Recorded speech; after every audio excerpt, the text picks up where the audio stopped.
A gente segue falando sobre esse assunto, assédio moral, aqui no Jornal da Manhã, agora com a presença da juíza do trabalho, doutora Silvia Isabelle do Vale. Bom dia, doutora, tudo bem? Bom dia, doutora. Seja bem-vinda ao Jornal da Manhã mais muito uma obrigada, vez. Silvana e Ricardo. É impressionante que nos tempos de hoje, quando se fala tanto em respeito às liberdades individuais, até no ambiente de trabalho, a gente tem que noticiar casos como esse, né, doutora? A senhora ainda se choca com isso? Na verdade, é o nosso dia a dia, Ricardo. Normalmente, esses processos eles correm em segredo de justiça. É até bom que tenha tido uma entrevista como essa, onde as pessoas se sentem à vontade e, de forma corajosa, relatam o que aconteceu no ambiente de trabalho, porque isso incentiva outros trabalhadores a buscarem a justiça nesse sentido.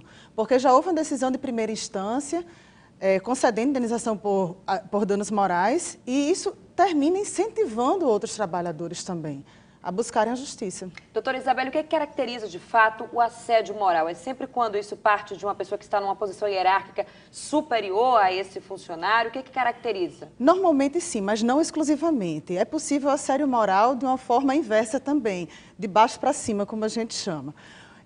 Mas normalmente se vê justamente o contrário, por conta do poder social que estimula toda a relação de emprego. Então, nesse caso, como foi narrado aqui na entrevista, o assediador era o supervisor das moças e ele o fazia, acredito eu, por dois motivos, por dois aspectos de poder. Um, por conta do poder da heterossexualidade, que ele se acha poderoso nesse sentido, e quanto a isso a justiça não pode fazer nada. Mas quanto à segunda parte, em relação ao poder social próprio do empregador, e no caso ele representa o empregador, e é por isso que o empregador é responsável objetivamente por atos desse seu preposto. E a partir desse momento é possível a indenização por danos morais. E o assédio, como você perguntou agora há pouco, ele é tido pela doutrina e também pela jurisprudência como uma prática reiterada. Então, como foi narrado, se essa prática ela se perpetua no tempo, isso é considerado assédio. De humilhação na frente de outras pessoas? Isso. Exatamente. Mas aquilo que, em princípio, pode parecer uma brincadeira, né, sem muita repercussão ou sem muita maldade, digamos assim, pode sim, para efeito de lei, ser considerado aí uma situação de assédio moral. Quer dizer, sim. O que pode parecer uma brincadeira nem sempre é. Não, nem sempre, até porque a gente vive numa sociedade muito irreverente. É evidente que nem todas as brincadeiras são passíveis de indenização por danos morais ou assédio moral, o que seja. Mas, quando a pessoa se sente constrangida e a outra pessoa que está brincando sabe exatamente disso. Porque um tipo de brincadeira a respeito da sua sexualidade é um tipo de brincadeira normalmente ofensiva. Quando você vai brincar e a pessoa não se sente constrangida e isso na conversa fica claro, acredito eu, não tem nenhum problema. A gente está ao vivo agora com a nossa repórter Adriana Oliveira, que vai participar com a gente dessa discussão. Adriana, com você. Doutora, bom dia. Hoje em dia, muitas empresas estão adotando políticas de forma que iniba ações de preconceito, homofobia e de assédio moral, né? Como a gente falou agora há pouco.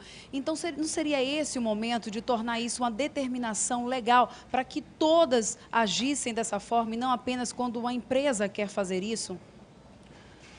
Olha só, nós temos aqui no Brasil uma legislação específica tratando sobre despedida discriminatória, que é a Lei 9.029 de 1995.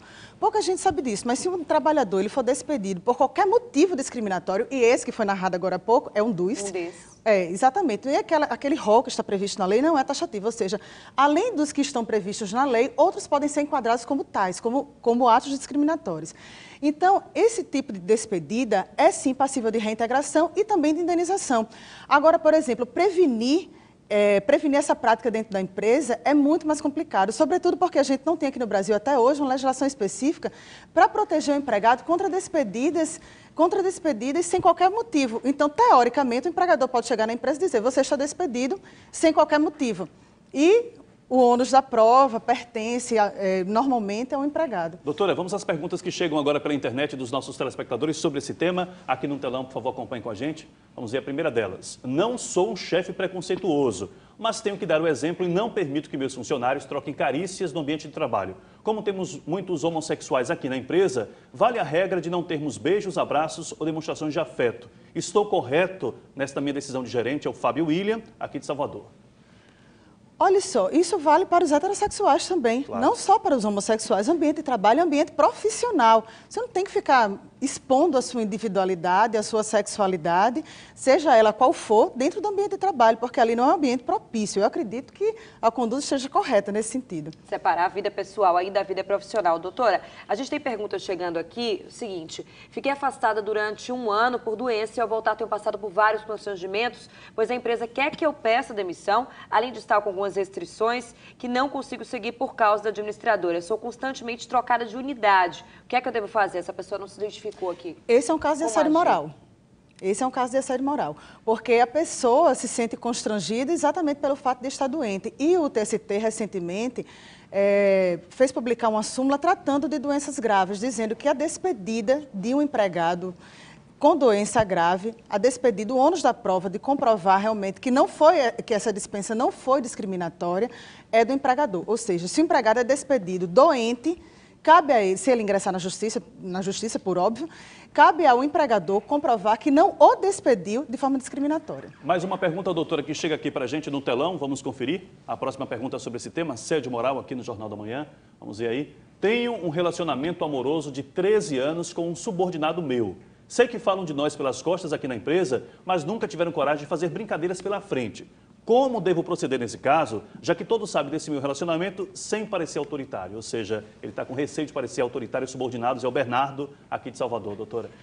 Olha só, eu acho que a conduta, como você conduz realmente o seu ambiente de trabalho, influencia bastante na reação alheia.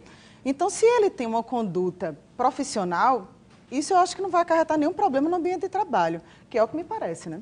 Doutora Isabelle, obrigada por participar com a gente aqui dessa discussão. Obrigada também à repórter Adriana Oliveira, que participou aqui falando sobre esse assunto, o assédio moral. Obrigado, doutora. Obrigado, Muito Adriana. obrigada, Tenha um bom bom dia, dia. viu? Bom dia.